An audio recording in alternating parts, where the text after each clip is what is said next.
الحمد لله نحمده ونستعينه ونستغفره ونؤمن به ونتوكل عليه ونعوذ بالله من شرور أنفسنا ومن سيئات أعمالنا من يهده الله فلا مضل له ومن يضلله فلا هادي له وأشهد أن لا إله إلا الله وحده لا شريك له وأشهد أن سيدنا وسندنا وحبيبنا ومولانا محمدا عبده ورسوله اللهم صل على محمد وعلى آل محمد كما صليت على إبراهيم وعلى آل إبراهيم إنك حميد مجيد اللهم بارك على محمد وعلى آل محمد كما باركت على إبراهيم وعلى آل إبراهيم إنك حميد مجيد أما بعد فأعوذ بالله من الشيطان الرجيم بسم الله الرحمن الرحيم والعصر إن الإنسان لفي خسر إلا الذين آمنوا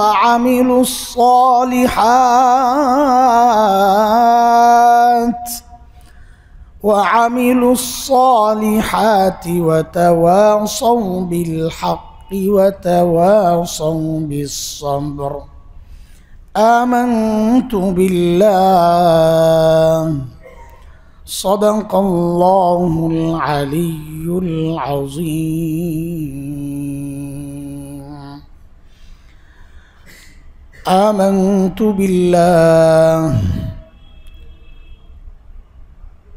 وآمنت برسوله صلى الله عليه وسلم محترم حاضرين কোরআন আল কারীমের অত্যন্ত ছোট্ট একটা সূরা যার সাথে আমরা খুব পরিচিত সূরাতুল আসর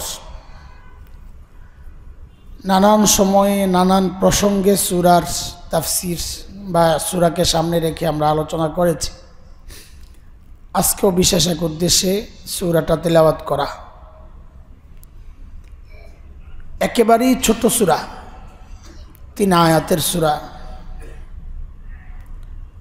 দেখতে ছোট হলেও সূরাটা তার আবেদন ছোট না ভেতর ছোট না এই কারণে ইমাম শাফিঈ রাহমাতুল্লাহি আলাইহির একটা বিখ্যাত উক্তি আছে এই সূরা সম্পর্কে হযরত বলেন লাউ লাম ইয়ানজিল গায়রু হাযিহি সূরা লাকাফাতিন নাস লিআন্নাহা শামালাত জামিআ উলুমিল কুরআন যে যদি কোরআন আল কারীমের কোনো সূরা নাজিল না হয়ে কেবলমাত্র সূরাতুল আসর নাজিল হতো তো মানুষের হেদায়েতের জন্য এই ছোট্ট সূরাটাই যথেষ্ট হয়ে যেত কারণ এর ভেতরে সব আছে তিনি বলেন এইভাবে লিআন্নাহা শামালাত জামিআ উলুমিল কুরআন, কোরআনের যে ইলম কোরআনের ভিতরের যে খাজানা, সব এই ছোট্ট সূরার মধ্যে আছে। আচ্ছা, মাঝখানে একটা কথা বলিনি, এটা বারবার বলি, আমরা আবারও বলি, কষ্ট নিলেও এই কাজটা কিন্তু করে ফেলবো, তখন জিনিসটা অসুন্দর লাগবে। সেটা হচ্ছে, আমাদের কথা শুরু হওয়ার পর বাহির থেকে কেউ কাউকে ডিঙ্গায়া সামনে আসবে না, তাইলে কিন্তু আমি একদম বের করে দিব, তখন এটা অসুন্দর লাগবে। তার চেয়ে অসুন্দর কাজ তো আপনি করতেছেন, আরেকজনের কাঁধের উপর দিয়ে ডিঙ্গায় ডিঙ্গায় আসতেছেন, কেন এটা? হ্যাঁ, আদব কায়দা কি আমরা শিখি নাই? এর নাম আদব, সামনে আসার নাম আদব। সামনে আসার মধ্যে কোনো আদব নাই, পরে আইসা। সামনে আসার লাভ তো তাদের জন্যে যারা আগে আইসা বসছে, পেছন থেকে আইসা সামনে আসার মধ্যে কোনো লাভ নাই, বরং মধ্যে বেয়াদবি। বেয়াদবি অন্যের কাদের উপর দিয়ে, আমি দেখতেছি মুরব্বীদের কাদের উপর দিয়ে পিছিয়ে পিছিয়ে পড়া লাফায় লাফায় আসছে, এটা কি? আর আপনারাও থামাইয়া দেন না কেন? পিছনে যারা আছে এই গেটের কাছে আশেপাশে, এই দারোয়ানির ভূমিকাটা আপনাদেরকে নিতে হবে, একদম পা ধরে টান দিয়ে বসায় দেবেন। এবারে বসায়, বাকিটা আমি দেখতেছি ইনশাআল্লাহ। এটা খুব খারাপ আমাদের, আমি খুব আমি মাঝখানে ভুলে গেছিলাম কোন পর্যন্ত আসছি, শেষ করছি কিনা আয়াত, সাদাকাল্লাহ বলছি কিনা ওটাও ভুলে গেছি। মানে মিজাজটা এত বিগড়াইতেছিল ওই পোলাপানের লাফানি দেখা। আল্লাহ, আমরা পেছন থেকে কেউ সামনের দিকে আসবো না আল্লাহর রাস্তায়। যারা আগে আসছে তাদেরকে একটু মূল্য দেন। আপনি পেছন থেকে আইসা কেন এই লাইন ব্রেক করেন? এটা সব জায়গায় এই অভ্যাস আপনাদের, বোঝা গেল। কিছু মানুষ পাওয়া যায়, এয়ারপোর্টে গেলে দেখা যায় লাইন ধরে আসছি করে এই বক্সটাদের মধ্যে জিনিসপত্র রাখে, আসছি নিয়ে ভিতরে দিয়ে দিতেছে। কি ভাই, আসেন না, আসেন না, এক ফ্লাইটই তো যাবো, আসেন না। এক ফ্লাইটেই যাবো, আমি যে দাঁড়ায় আছি, আপনি আমাকে ডিঙ্গায় সামনে কেন গেলেন? কিছু মানুষের স্বভাবই এটা, খালি আগে আগে যেতে চাবে। আপনার আগে যেতে হইলে আগে আসেন না কেন? আরেকজন আগে আসছে, তাকে ডিঙ্গায় আপনার যাওয়া, এটা অভদ্রতার চরম একটা অবস্থা। বুঝ দেখ আল্লাহ তাআলা আমাদেরকে, কত বলবো আর এগুলা, কত বলবো আপনাদেরকে। আল্লাহ আমারে বললেন না যে আপনি তো পরে আসেন, পিছনে বসে থাকেন। আমার জন্য জায়গা ফাঁকা রাখে ওরা, আসার কারোর ডিঙ্গায় আসতে হয় না, একটা লাইন দেওয়া আছে যেন আমার আসতে সমস্যা না হয়। তো সূরাতুল আসর সম্পর্কে ইমামে শাফিঈর এই কথাটা বড় আজীব। আসলেও তাই, আমাদের তো এলেম কালাম কম, নাই পর্যায়ের কিছু আছে আর কি, নাই পর্যায়ের। অতটুকু থেকেও যতটুকু অনুভব করি যে আসলে ভিতরে পুরা কোরআনকে আল্লাহ তাআলা যেন একটা মেমোরি কার্ড বানাইছেন। এখনের যেই পরিভাষা, এটা দিয়েই বুঝেন, আল্লাহ যেন পুরা কোরআনের একটা মেমোরি কার্ড বানায়। একটা মেমোরি কার্ডের মধ্যে পুরা কোরআন ঢোকানো যাবে না, খুব ইজি বিষয়। যেন সূরাতুল আসরটা পুরা কোরআনের একটা মেমোরি কার্ড, এটারে ক্লিক করলে গোটা কোরআন এসে পড়ে। বড় আজীব এক সূরা। তো এই জন্যে মাঝে মধ্যে নানান প্রসঙ্গে এই সূরা আমি পড়ি, কারণ প্রসঙ্গের ভিতরে একটা না, গোটা কোরআনের প্রসঙ্গই যেহেতু আসছে। সারা বছরও যদি সূরাতুল আসর তেলাওয়াত করে করে বয়ান করি তাও তো শেষ হবে না, যেহেতু গোটা কোরআনের ভেতরে। প্রথম আয়াতে আল্লাহ তাআলা একটা কসম খেয়েছেন, ওয়াল আসর, আসরের কসম। আসর কি সে কথায় ঢোকার আগে কসমের মাসালাটা আবারও মনে করিয়ে দিই। কসম হবে শুধুই আল্লাহর নামে, মানুষের জন্যে। আমরা কসম খাবো শুধু কার নামে? আল্লাহর নাম ছাড়া অন্য কোনো বিষয়ে কসম খাওয়া জায়েজও নাই, আর ওই কসমের কোনো মূল্যও নাই। ফাও আমাদের সমাজে কত রকমের কসম আছে, সুবহানাল্লাহ। মাথাটা শুয়ে বললাম, এটাও একটা কসম মনে হয়। বুকটা শুয়ে বললাম, আরে ভাই তোমার বুকের ভিতরে এতগুলা কফ, এটা শুয়ে বললে কি আসে যায়? বুকটা শুয়ে বললাম। আমার সন্তানের কসম, আর দুষ্ট বলাবেন তো আরেকটু আগে, প্রেমের কসম, ওনার প্রেমটা কত পবিত্র, ওইটার কসম খাইতেছে। লা হাওলা ওয়ালা কুওয়াতা। মায়ের কসম, বাবা আমার মরা মায়ের কসম, ভাই মরে গেছে, ওর কসম খায় কি লাভ তোমার? আজিবাজি কসমের প্রচলন আছে এই সমাজে। এগুলো সব ফালতু, কোনো মূল্য নাই এগুলোর, বরং কোনো কোনো ক্ষেত্রে না জায়েজ। কসম হবে শুধু কার নামে? কেন এটা? কারণ কসমের উদ্দেশ্য কি? কসমের উদ্দেশ্য হচ্ছে আমি কথা যার সামনে বলবো আমার কথাটাকে বিশ্বাসযোগ্য করার জন্য আমি আল্লাহর নামটা জুড়ে দিই, আল্লাহর নামে কসম খাই। আর বিশ্বাসের সর্বোচ্চ জায়গা হচ্ছে আল্লাহ তাআলা। এই জন্যে আমার কসম শুধু হবেই আল্লাহর নামে। কিন্তু আল্লাহর জন্য এটা জরুরি না। আল্লাহর কসমের উদ্দেশ্য আল্লাহর কথাকে আমার সামনে বিশ্বাসযোগ্য করানোর জন্যে না। আল্লাহর কথা আল্লাহ যেভাবেই বলেন না কেন আমরা বিশ্বাস করতে বাধ্য। এই জন্যে আল্লাহর কসমের উদ্দেশ্যটাই ভিন্ন। আল্লাহর কসমের উদ্দেশ্য হচ্ছে, অনেক উদ্দেশ্যের মধ্যে একটা উদ্দেশ্য হচ্ছে আল্লাহ যে শব্দের কসম খান বান্দাকে আল্লাহ বুঝান যে আমার কাছে এই বিষয়টা অনেক গুরুত্বপূর্ণ, আমি তো গুরুত্বপূর্ণ বানিয়েছি, তুমিও এর গুরুত্ব দাও। আল্লাহ কিয়ামতের কসম খাইছেন, আল্লাহ সূর্যের কসম খাইছেন, সকালের কসম খাইছেন, রাতের কসম খাইছেন। হ্যাঁ, সূরা ওয়াশ-শামসি ওয়া দুহাহার মধ্যে আল্লাহ চাঁদের কসম খাইছেন, জমিনের কসম খাইছেন। হ্যাঁ, আমার নফসের কসম খাইছেন। 7টা এক নাগারে কসম খাইছেন আল্লাহ তাআলা সূরা ওয়াশ-শামসের মধ্যে। তো এরকম অনেক শব্দের কসম আল্লাহ খেয়েছেন। কলমের কসম খেয়েছেন আল্লাহ তাআলা, কলম, নুন ওয়াল কলামি ওয়া মা ইয়াসতুরুন। আল্লাহর কসমের উদ্দেশ্য যেহেতু এটা, তো বোঝা গেল যখনই আল্লাহ কোনো শব্দের কসম খান তো এটা মনে করা ওই শব্দের একটা বিশেষ জায়গা, একটা অবস্থা আছে। আল্লাহ এটাকে একটা গুরুত্বপূর্ণ বিষয় বানিয়েছেন। যেহেতু আল্লাহ তাআলা আসরের কসম খেয়েছেন তো বুঝতে হবে আসরটাও আল্লাহর কাছে খুবই গুরুত্বপূর্ণ কোনো বিষয়। কি সেটা? আসরের এমনি অর্থ অনেক আছে, সময়, কাল, বা ওই যে আসরের ওয়াক্ত, ওই সময়টাকেও বলে আসর, বিকেলের শেষ সময়গুলো। আবার আসরের এক অর্থ হচ্ছে আমাদের জীবনটা, আমাদের গোটা জীবনটা আসর, এটাও একটা আসরের অর্থ।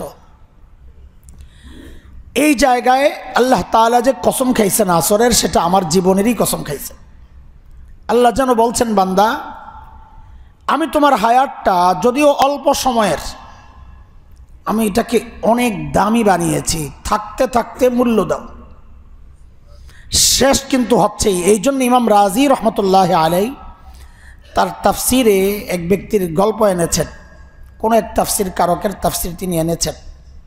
তিনিও নাম লেখেন নেই, আমরাও নাম বলবো কোত্থেকে। বাকি বিষয়টা এমন যে সূরা আসরের তাফসির আমি শিখেছি একজন বরফ বিক্রেতার কাছ থেকে।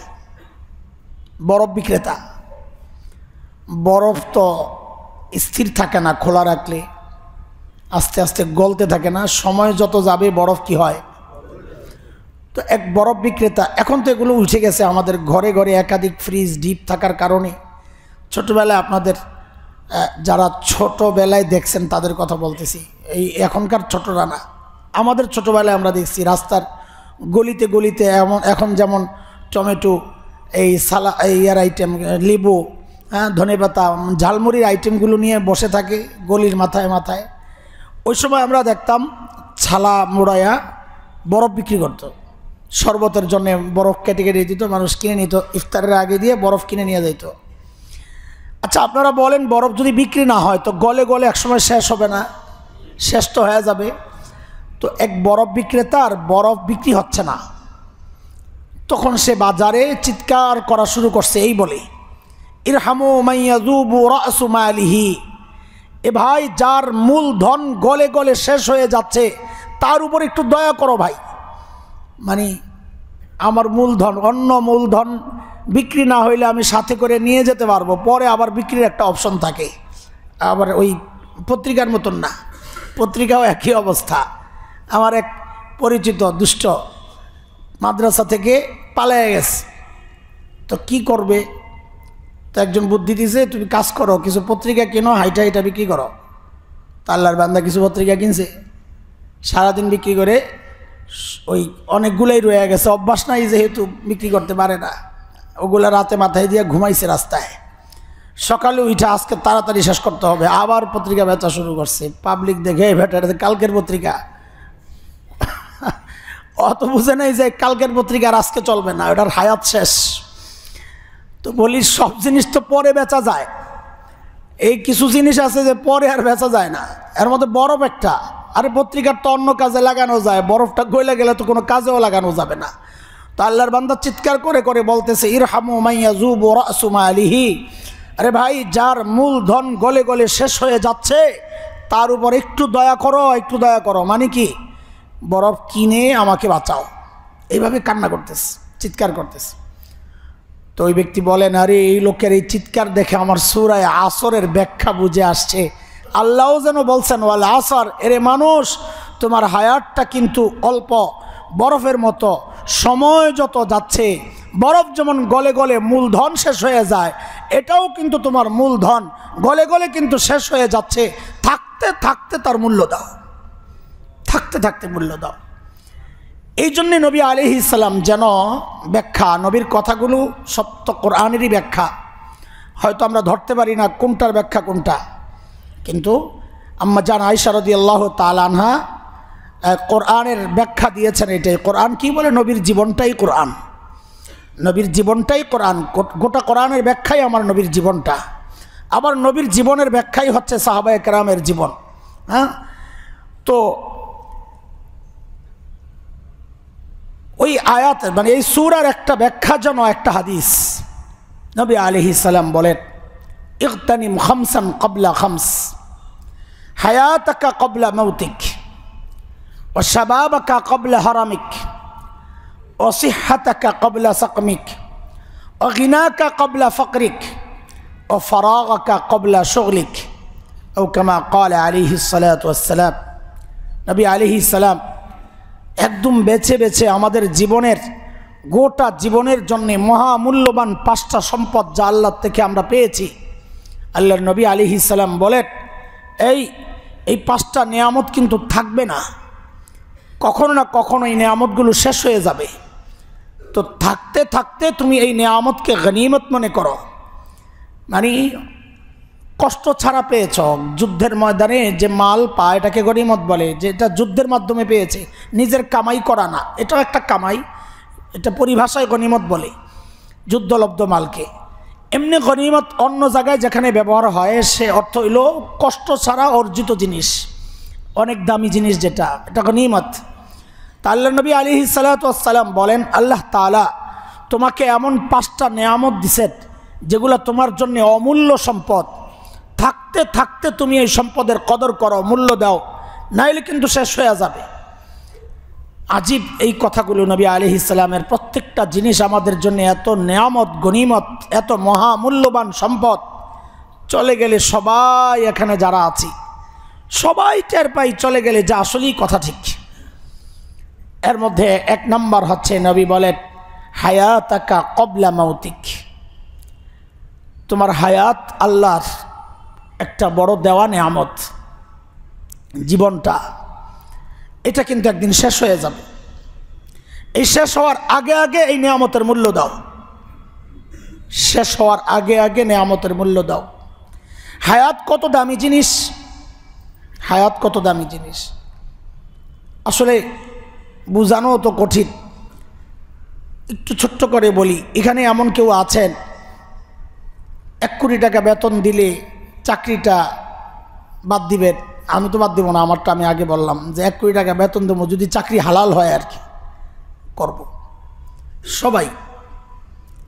তাও মান্থলি 1 মাস কাজ করলে 1 কোটি টাকা দিবে, এইরকম লোক আমার মনে হয় এখানে কেউ আছেন বলে আমার জানা নাই যে এটাকে অস্বীকার করবে না। 2-4 জন যারা এরকম দেওয়ার মতো ক্ষমতা রাখেন তারা হয়তো বলবে, আরে আমার মাসে এমনি ইনকাম এগুলো আছে, খামাখা আমি আরেকজনের চাকরি কেন করব, হইতে পারে। আমাদের মতো সাধারণ যারা আছে তারা তো খুশি হয়ে যাবে। দুনিয়ায় এমন মানুষও আছে না প্রতি সপ্তাহে কয়েক কোটি টাকা কামায়, আছে না? আপনারা জানেন না, ওই যে ইউরোপিয়ান ফুটবল খেলে যে লিগ, সপ্তাহে সপ্তাহে ওদের বেতনের হিসাব কোটি কোটি টাকা। আল্লাহ, কত টাকা! এক লাথির পিছনে কয়েক কোটি টাকা, ওদের লাথি টাকা পায়। শত শত কোটি টাকা ওদের বাৎসরিক চুক্তি, আল্লাহ, মিলিয়ন বিলিয়নের চুক্তি হয়ে যায়। কি একটা অবস্থা আজীব। ও 1 বছর খেলবে, একটা সেবা দিবে, এই জন্য এত কোটি টাকারে আমি অনেক দামি চাকরি মনে করতেছি। অথচ এসব কিন্তু একদিন শেষ হয়ে যাবে, থাকবে না। একটু খেয়াল করেন তো, আমার এই হায়াতের দাম কত? 1 মাস না, সুবহানাল্লাহ, কতক্ষণ লাগছে পড়তে? সেকেন্ড মনে হয় একটা পুরা শেষ হয়েছে কিনা সন্দেহ আছে না? সুবহানাল্লাহ। আমার সাথে একটু একটু করে যারা পড়ছেন, নবী আলাইহিস সালাম বলেন, এই একবার সুবহানাল্লাহ পড়ছো যে জান্নাতের সাথে সাথে একটা গাছ লেগে গেছে। এইবার যারা পড়ছে তাদের আরেকটা লাগছে, এইবার যারা পড়ছে তাদের লাগছে আরেকটা, এইবার লাগছে আরেকটা, লাগছে আরেকটা, আরেকটা লাগছে, লাগছে তো আরেকটা, আরেকটা লাগছে, আরেকটা লাগছে, আর লাগছে আরেকটা। এবার লাগান না দক্ষিণ পাশে আরেকটা, ও পশ্চিম পাশে একটু ফাঁকা দেখা যাইতেছে, উত্তর পাশে আরেকটা, সুবহানাল্লাহ, পূর্ব পাশে। আচ্ছা ঠিক আছে, ফাঁকা রাখার দরকার কি, লাইন ধরে লাগাইতে থাকেন। হায় আল্লাহ, এখন এত অ্যাশ করলো যে, রাখেন রাখেন, গাছ লাগায় খুব মজা পাইতেছেন না তো সারাদিন করেন কি? গাছ লাগায় এখন খুব মজা পাচ্ছেন তো সারাদিন করেন কি? আপনি সারাদিন বসে বসে কোন গাছ লাগান? মোবাইল টিপা টিপা? হ্যাঁ, ওখানে এমন কোনো সিস্টেম আছে নাকি যে এক এক টিপের সাথে এক একটা গাছ লাগবে? অথচ আমি আপনি সারাদিন বসে বসে টিপাটিপি করি। আমি আমার হায়াতের মূল্যটা বুঝলাম না। দুনিয়ার 1 কোটির চাকরি কেউ আমরা অস্বীকার করব না, অথচ এক একটা সুবহানাল্লাহর মূল্য কত হাজার কোটি। আল্লাহু আকবার। আরে তুলনাই তো হয় না। দুনিয়ার এই কোটি তো একদিন শেষ হবে, আমার মৃত্যুর সাথে সাথে এই কোটির মালিক আরেকজন হয়ে যাবে। অথচ ওই সুবহানাল্লাহ দিয়া যেই মূল্যটা আমি পেয়েছি, এটা ভোগ শুধু আমিই করব, আর কেউ না। কতকাল? বলে কোনো কাল নাই, অনন্তকাল। এই ফাঁকি দিয়ে আবার লাগাইতেছেন, আপনারা তো বড় চালাক হয়ে গেছেন আপনারা। আমি কথা বলতেছি, উনি ফাঁকি দিয়ে গাছ লাগায়, আমার রেখা কই যাবেন আপনারা? আল্লাহ আল্লাহ আল্লাহ। চিন্তা করা যায়, ওইভাবে একটু চিন্তা করেন তো আপনার হায়াতের মূল্য কত। তার মানে 1 মাস যদি আপনি লাগাতার এইভাবে সুবহানাল্লাহ পড়েন তো কয় লক্ষ গাছ লাগবে, কয় লক্ষ গাছ লাগবে। আপনি আমাদের হায়াতের মূল্যটাই তো বুঝলাম না। সব বাদ, আপনি আরেকটা চিন্তা করেন তো অন্যভাবে। সেটা হইল ওই গাছ যে লাগাচ্ছেন, লাগতেছে কোথায়? কোথায়? তার মানে কি, ওই গাছ একটাও যদি লাগান, ওইটা বুঝাইয়া দিতেও তো আল্লাহ আপনাকে জান্নাতে ঢুকাবেন। তাহলে পাইবেন শুধু গাছ না, জায়গা সহ। কথাটা বোঝার চেষ্টা করেন। শুধু গাছ পাচ্ছেন না, কি পাচ্ছেন? জায়গা সহ। জায়গার পরিমাণ কত? একটা গাছও যদি লাগে, সেই জায়গার বিস্তৃতি কি? তো নবী আলাইহিস সালাম বলেন, যেই দুনিয়া তুমি দেখো, এইরকম কমপক্ষে 10টা দুনিয়া হবে ওই এক গাছের জায়গা। এই যে আমি একটা কথা বলতেছি, উনি আবার ফাঁকি দিয়া গাছ লাগায়। ও মূল্য বুঝা গেছে যে, এখন মূল্য বুঝে আসছে। অথচ এই সুযোগটা আল্লাহ আমাকে সারাদিন দিয়ে রাখছেন। একটু চিন্তা করেন যে সারাদিন আমি জান্নাতের কত কত নিয়ামত থেকে বঞ্চিত হচ্ছি। কেন? আমি আমার হায়াতের দাম বুঝি নাই, আমার এই জীবনের মূল্যটা আমি বুঝি নাই। সেই জন্যে আমি নগদ দেখছি দুনিয়া, বাস মস্ত বড়, খাওয়া দাও ফুর্তি করো, কিন্তু আমার মস্ত বড় জান্নাত যে আমি হারাচ্ছি সেই চিন্তাই কারো নাই। আমি সহ, আমিও আপনাদের মতো না, আমি এক বড় আসামি। আমার মতো অনেকে আছেন, আমার মতো অনেকেই আছেন, নিজের হায়াতের মূল্য বুঝি নাই আমরা। এই জন্যে নবী আলাইহিস সালাম বলেন, ইগতানিম খামসান ক্বাবলা খামস হায়াতাকা ক্বাবলা মাউতিক। সময় কিন্তু চলে যাচ্ছে, এটা আখিরাতের মূলধন তৈরির একটা জায়গা। দুনিয়াকে আল্লাহ তাআলা বলেছেন, আল্লাহ নবী আলাইহিস সালাম বলেছেন, ফসল উৎপন্নের ক্ষেত, মাজরা বলি আমরা। চাষাবাদ করার জায়গা, এটা ঘর, থাকার ঘর কই? জান্নাত। যেখানে থাকে মানুষ ওখানে চাষাবাদ করে না, একটু বাইরে যায় চাষাবাদ করে, তাই না? তো আল্লাহর জন্য আমাদেরকে একটু বাইরে পাঠিয়ে দিয়েছেন চাষাবাদের জন্য, সেটা দুনিয়া, যে ওখান থেকে চাষাবাদ করবা আর ভোগ করবা ঘরে আইসা। ঘর কোনটা? জান্নাত। অথচ আমরা ওই চাষাবাদের জায়গাকে ঘর বানায় ফেলছি। হ্যাঁ, অনেক সময় থাকতে হয়, ঘর বানায় থাকতে হয়। যারা দূরের সফর, আমরা ইন্ডিয়াতে দেখছি, এরকম কেউ থাকছেন কিনা জানি না, একদম গ্রাম অঞ্চলে 8-10 কিলো দূরে চলে যায় ওরা।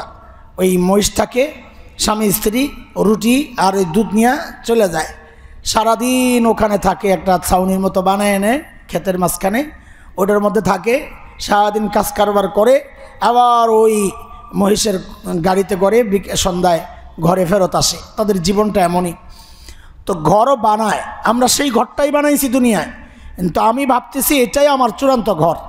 আমার অরিজিনাল বাড়িতে আগুন লাগাইয়া দিছে, ওইদিকে আমার কোনো মনোযোগ নেই, আমার তো ঘর আছেই।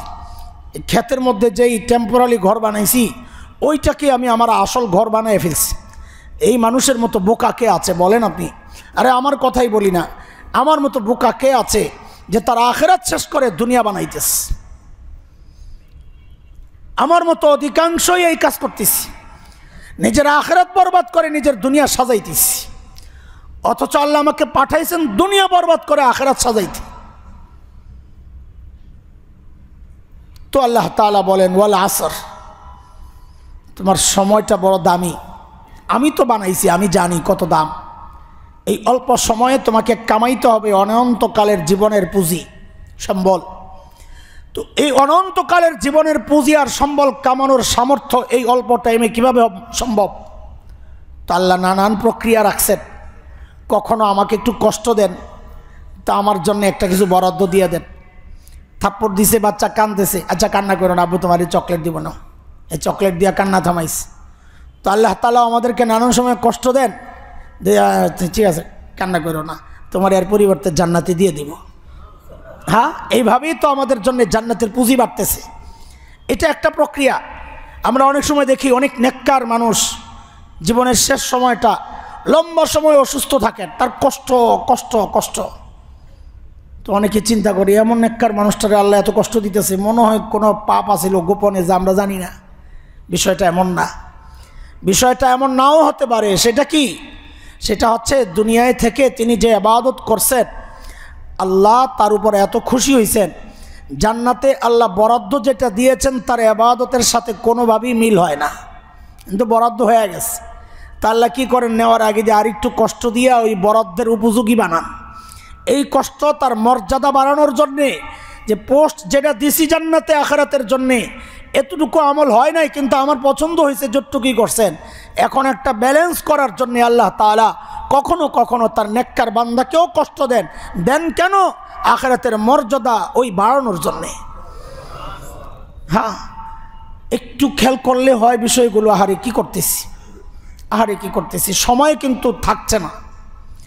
আমার সময়টা তো ফিক্সড, আমাকে আল্লাহ সৃষ্টি করার আগেই আমার সময় নির্ধারিত। এটাকে আমরা বলি আজাল। আজাল, ঠিক আছে ঠিক আছে, এই একটু সমস্যা আছে, বসো তুমি, বসো বসো। একটু সাদা সিধা মানুষ, এটার একটু শরীয়ত এদের ব্যাপারে ছাড় দিছে, আমরা চিনি তো এই জন্য বললাম, ঠিক আছে। আর নগদ অ্যাকশন নিলে তো সমস্যা, বললাম আর কি। কালকের থেকে আবার আগামী জুমার থেকে এটা অ্যাকশন শুরু করেন। আজকে তো শোনে নাই সে, আজকে যারা এখন ঢুকবে তারা তো শোনে নাই। হঠাৎ করে পা দিয়ে টান দিলে তো সে আবার দিবে আপনাকে একটা, এবার আরেক বিপদে পড়বেন। শেষে আমি হুকুমের আসামি হয়ে যাব শেষে লাগালাগির। আগামী সপ্তাহে সবাই পিছন থেকে, কেউ সামনের দিকে আসবে না ইনশাআল্লাহ। আল্লাহ নবী আলাইহিস সালাম বলেন, তুমি তোমার হায়াতের মূল্য দাও, সময় কিন্তু ওই বরফের মতো গলে গলে শেষ হয়ে যাচ্ছে। একদিন আফসোস করবা, হারে কি করলাম। হাসরের আফসোসের মধ্যে একটা আফসোস এটা, ইয়া লাইতানি কদ্দামতু লিহায়াতি, আরে সময় মতো যদি একটু পুঁজি বানায় আসতাম তো আজকে আর এই বিপদে পড়া লাগে না। পুঁজির জন্যে আমাদের প্রত্যেকের আফসোস করতে হবে।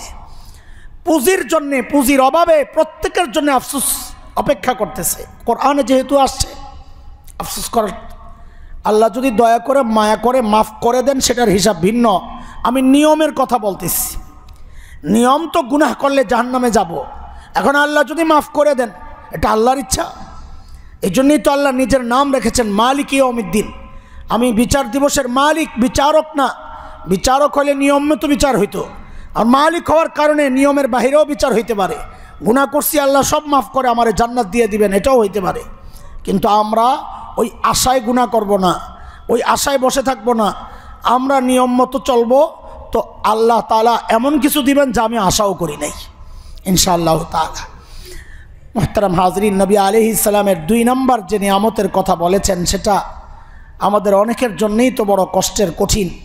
সেটা কি? নবী বলেন, ও শাবাবাকা ক্বাবলা হারামিক, যৌবনের মূল্য দাও যৌবন থাকতে থাকে, বার্ধক্যের আগে আগে।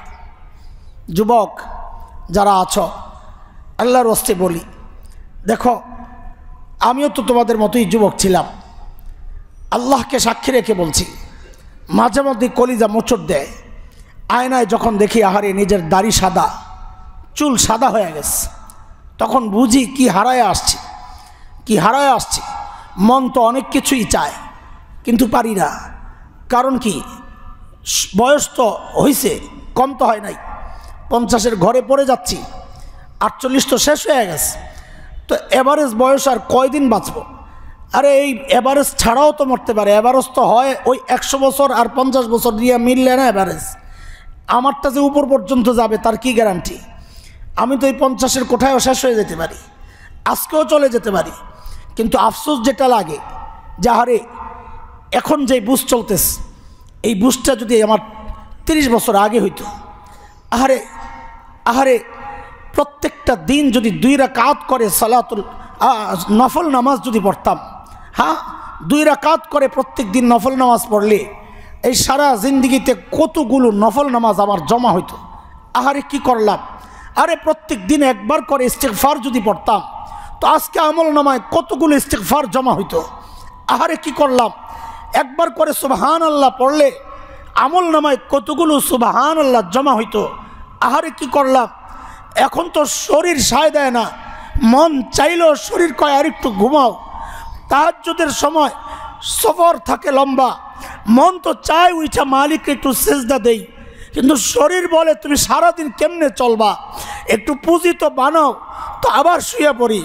এমনও হয় সারা রাত অস্থির কাটে, মন তো চায় উঠতে, উইঠা বসি, তো আবার একটু কাইত হয়ে আবার শুয়ে পড়ি, একটু পরে আবার উঠা যাই, আবার শুয়ে পড়ি।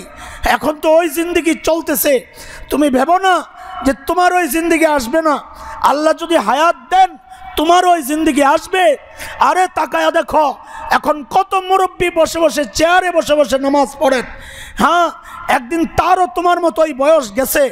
হ্যাঁ, এখন তার মন তো চায় তোমার মতো দাঁড়ায় দাঁড়ায় নামাজ পড়তে, তোমার মতো মালিকের কুদরতি পায়ে লুটায়া পড়তে। তারও মন চায় সেজদা দিতে, কিন্তু জিজ্ঞেস করো যায়া, সে পারে না। কারণ তার হাঁটু সায় দেয় না, তার কোমর সায় দেয় না। এমন বহু মানুষ আছে কান্না করতে দেখছি, যার জমিনে কপালটা লাগাইতে পারি না।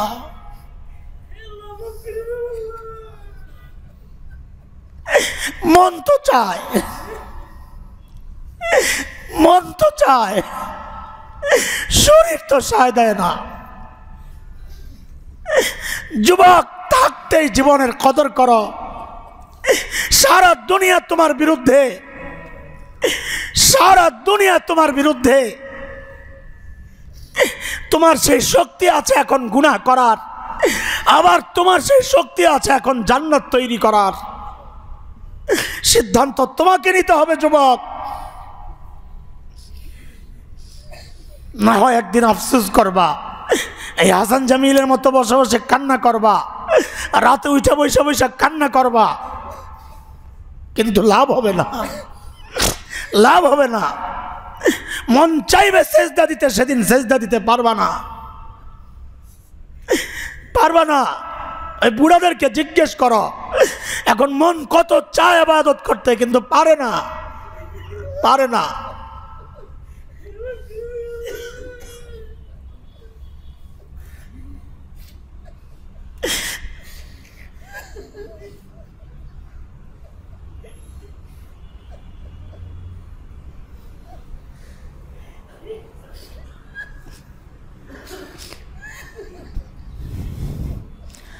কান্না যা করার এখনই কেঁদে নাও, যেন বার্ধক্যে কানতে না হয়। বার্ধক্যে কানবা তখন পারবা না কিছু করতে।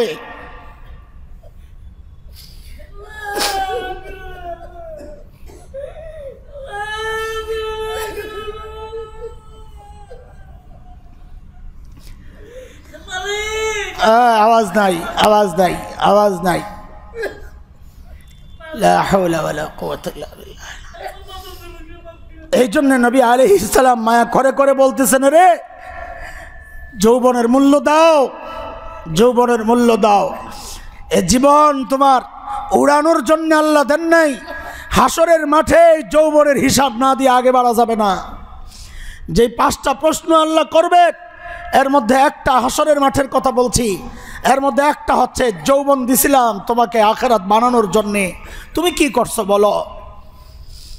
ওরা তো চক্রান্তের সর্বোচ্চটা তোমার জন্য রাখছে, 2 দিন পরেই তোমার জন্য 14 ফেব্রুয়ারি রাখছে। তুমি তোমার হায়াত শেষ করার জন্য সে একটা পলিসি নিছে তারা, শয়তান। নানান উপায় তোমার সামনে পেশ করবে, নানান উপলক্ষ পেশ করবে, নানান অনুষ্ঠান পেশ করবে। আল্লাহর হস্তে তোমাদের পায়ে হাত রেখে বলি, হাত রেখে বলি, যদি বলো জড়ায়া ধরে কানতে চাই, তাও এই সমস্ত ওই দিবস উদযাপনের নামে নিজের জীবন বরবাদ করা যাবে না, নিজের জীবন বরবাদ করা যাবে না ইনশাআল্লাহ। এই জীবনের দাম আছে, এই জীবনের দাম আছে। আমি এই জীবনের দ্বারা আমি আমার জান্নাত বানাবো। আমি এই জীবন শেষ করব না, দুনিয়ায়ও শেষ করব না, আমি আমার আখিরাতও বরবাদ করব না ইনশাআল্লাহ।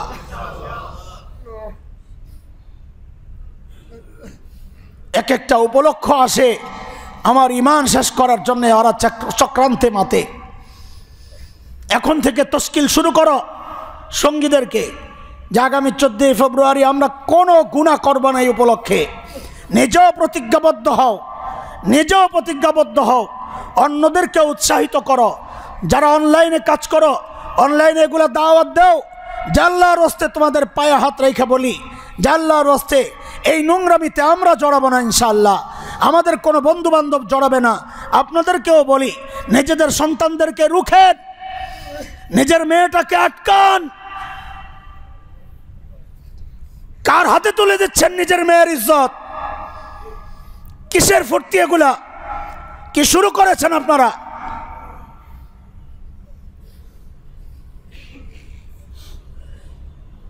এ কিসের ভালোবাসা এগুলা?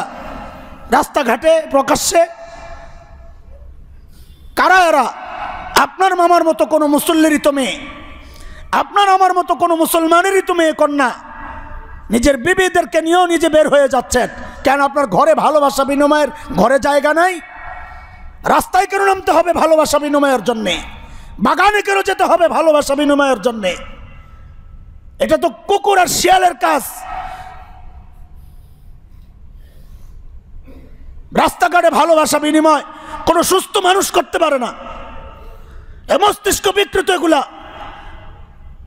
ইসলাম বিদ্বেষীদের চক্রান্তের জালে আমরা ফেসে গেছি, দাজ্জালি চক্রান্তের জালে আমরা ফেসে গেছি।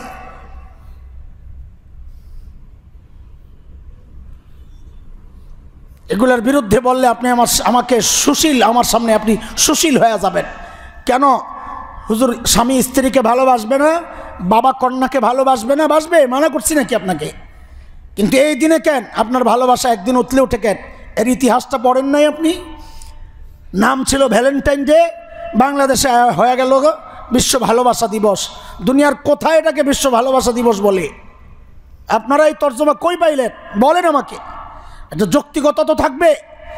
এই তর্জমা সুকৌশলে আপনাদের সামনে পেশ করা হয়েছে কেন? যেন ওই নোংরামির ইতিহাসের দিকে আপনার নজর না যায়। কারণ ভ্যালেন্টাইন বললেই তো একটা নোংরা ইতিহাস আমার সামনে আসবে। এই জন্য ওরা আর সুকৌশলে ভ্যালেন্টাইন বলে না, এখন নাম পাল্টায় দিছে ভালোবাসা দিবস। একটু পড়ে দেখেন তো কত নোংরা ইতিহাস এর পেছনে, পড়ে দেখেন আপনারা। লা হাওলা ওয়ালা কুওয়াতা ইল্লা বিল্লাহিল আলিয়্যিল আযীম। প্রকাশ্য এই চরিত্র হননের যে মিশন, এর দ্বারা মানুষের দিলগুলো এমনভাবে নষ্ট হয়ে যায় যে আমি কে জিব্রাইল আইসা ওয়াজ করলো আপনার দিলে ঢুকবে না, কারণ দিলের মধ্যে পর্দা পড়ে গেছে। পর্দা পড়ে গেছে। এই চোখের জিনা যত বেশি হয় দিল তত শক্ত হয়। যুবক খেয়াল করো কথা, চোখের জিনা যত বেশি হবে তার দিল তত শক্ত হবে। যে যত বেশি নিজের চোখ নিয়ন্ত্রণ করতে পারবে তার দিলটা তত বেশি নুরানি হবে, আলোকিত হবে। তখন ইবাদতে মজা লাগবে, গুনাহ করতে খারাপ লাগবে। আজকে আমার ইবাদত ভাল লাগে না, কেন ভাল লাগে না? সেজদা দিলে ওঠার জন্য অস্থির হয়ে যায়। কেন? মসজিদে ঢুকার আগে বের হওয়ার ফন্দি করি। কেন? আমার দিল শক্ত হয়ে গেছে। চোখের জিনা করতে করতে দিল শক্ত হয়ে গেছে, দিলের যে নূর সেটা চলে গেছে। এখন ইবাদত ভালো লাগে না, এটা স্বাভাবিক, হিসাব তো স্বাভাবিক। গন্ডগোল কোথায় সেটা আগে ধরেন। মূল গন্ডগোল হচ্ছে আমাদের চোখ হেফাজতে নাই। যে মানুষ নিজের মন চাইলেও চোখকে অবনত করে, বহু হাদিসের ইশারা আছে, তার কলবটা নুরানি হয়ে যায়। কলব নুরানি মানে তখন সেজদা দিলে আর উঠতে মন চাইবে না। কলব নুরানি মানে মসজিদে ঢুকলে বের হতে মন চাইবে না। কলব নুরানি মানে গুনাহ দেখলেই ঘৃণা লাগবে, গুনার উপলক্ষ দেখলেই ঘৃণা আসবে অন্তরে। এটা হচ্ছে কলব নুরানি হওয়ার আলামত।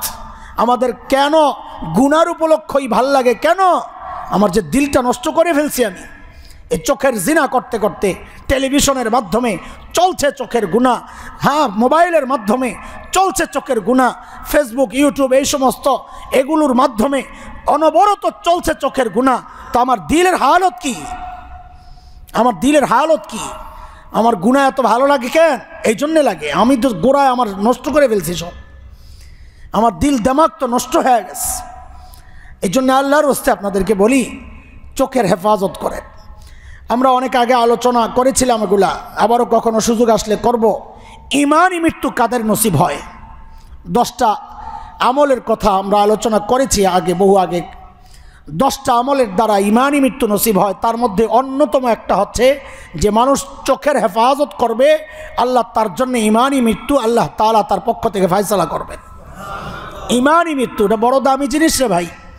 সারা জিন্দেগি ইবাদত করলাম, মৃত্যুটা ঈমানের সাথে হইল না, আমার এই ইবাদতের কী মূল্য আছে বলেন? বরং উল্টা হইল তো আমার লাভ। সারা জিন্দেগি গুনাহে ছিলাম, মৃত্যু হয়েছে ঈমানের সাথে। আল্লাহ চাইলে আমাকে মাফ করে দিতে পারেন। চিরকাল জাহান্নামে থাকবো না এটা তো নিশ্চিত হয়েছে। জাহান্নামে যদি যেতেও হয় তো চিরকাল থাকবো না এটা তো নিশ্চিত হয়েছে। আর ইমানদার জাহান্নামে আল্লাহ তাআলা সিস্টেম তো রাখছেন জাহান্নামের, কিন্তু আমাদের আশা আল্লাহ জাহান্নাম দিবেন না। বাকি ইমান তো লাগবে, ইমান তো লাগবে। আমাদের ইমানের হালত কি? আল্লাহ তাআলা আমাদেরকে বুঝার তৌফিক দান করেন। ঈমানি মৃত্যু যদি চাই তো চোখের হেফাজত করা শুরু করি ইনশাআল্লাহ। আমি দায়িত্ব নিয়ে বলছি ভাই, দেখেন আপনি কয়দিন একটু চেষ্টা করে দেখেন যে আমি অবৈধ কোনো জায়গায় তাকাবো না, সেটা স্ক্রিনের মাধ্যমে হোক অথবা সরাসরি হোক, আমি আমার চোখের হেফাজত করি। করে দেখবেন তখন ইবাদতে মজা লাগবে, দেখবেন শরীরও সুস্থ হয়ে যাবে। আর এই চোখের দ্বারা শরীরও নষ্ট। নবী আলাইহিস সালাম এই চোখকে কি বলেছেন?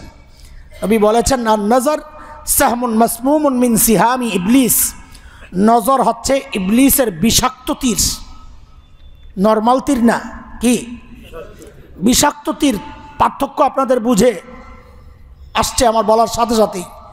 নরমাল তীর বিদ্ধ হইলে জখমে ওষুধ লাগাইয়া দিলে জখম ভালো হয়ে যাবে, কিন্তু বিষ মাখা তীর আঘাত করলে তাইলে ওই রক্তের সাথে বিষটা লাগার সাথে সাথে রক্ত যেহেতু সারা শরীরে দৌড়ায়, মুহূর্তের মধ্যেই বিষটা গোটা শরীরে ছড়ায়া যায়।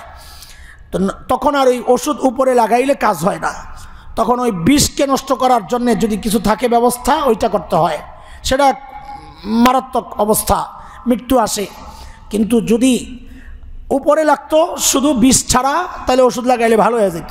নবী আলাইহিস সালাম বলেন এই নজর হচ্ছে ইবলিসের বিষাক্ত তীর। সেটা যখন মারে কারো শরীরে, যখন বিদ্ধ হয়, মানে সে যখন অবৈধ জায়গায় তাকায়, তখন এটা বিষের মতো সারা শরীরে ছড়ায়া যায়। মানে কি এই কথার মানে হচ্ছে তখন গুনার যত শক্তি আছে শরীরের, এই চোখের কারণে সমস্ত শক্তিগুলো গুনাহ করার জন্য জেগে ওঠে। তখন কানটা, ওই যে মেয়েকে দেখেছে সে কান ওই মেয়ের একটু কথা শুনতে চায়, জবান গুনাহ করতে জেগে ওঠে, ওই মেয়েটার সাথে জবান একটু কথা বলতে চায়, হাত গুনাহ করার জন্য জেগে ওঠে, ওই মেয়েটাকে একটু স্পর্শ করে দেখতে চায়। তখন সব অঙ্গ প্রত্যঙ্গ গুনার জন্য জেগে ওঠে, তাকে কাছে পেতে চায়। কেন? ওই নজরের দ্বারা গুনার শক্তি, গুনার যে বিষ, ইচ্ছার যে বিষ, ওই বিষ গোটা শরীরে ছড়ায় গেছে। এখন সারা শরীরের সমস্ত গুনার শক্তি তখন গুনাহ করতে জেগে ওঠে। আর এটাকে রুখতে পারলে শরীরের অনেক অঙ্গের গুনার শক্তি এমনি ড্যামেজ হয়ে যাবে, কারণ বিষ দ্বারা বিষাক্ত হয় নাই, এগুলা বিষাক্ত হয় নাই। আল্লাহ তাআলা আমাদের চোখকে হেফাজত করে চলার তৌফিক দান করেন।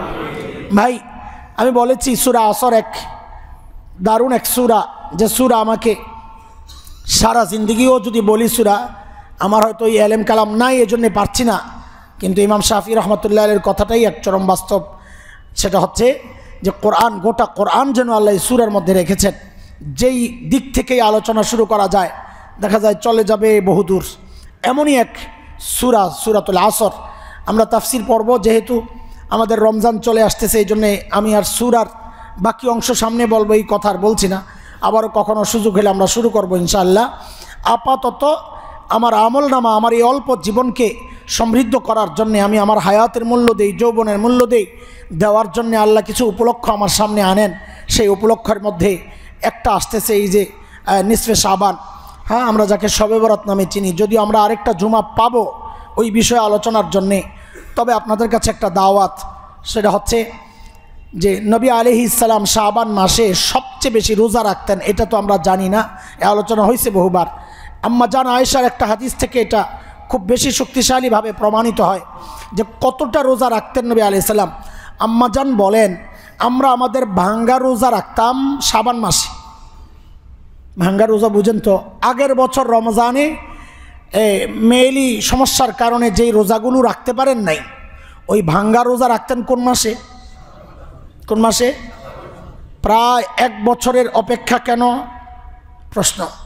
চাইলে তো শাওয়াল মাসেও রাখতে পারতেন, তাই না? পারতেন না? রমজানের পরের মাস কোনটা? শাওয়াল। শাওয়াল ঈদের মাস, ঈদের 1 তারিখ হলো শাওয়ালের 1 তারিখ হলো ঈদ। তাহলে রমজানের পরের মাসেই তো চাইলে 2 তারিখ থেকেই তো রাখতে পারতেন, পারতেন না? পারতেন। তা আম্মা জান বলেন, না, আমরা শাওয়ালে রাখতাম না, রাখতাম কবে? কেন?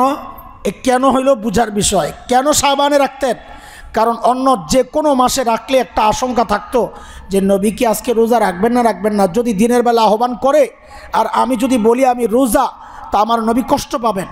এই জন্যে সবসময় আম্মা জানরা প্রস্তুত থাকেন কখন কাকে নবী আহ্বান করে, এই জন্যে রোজা রাখতেন না। তো রাখতেন কবে? শাবানে। কেন?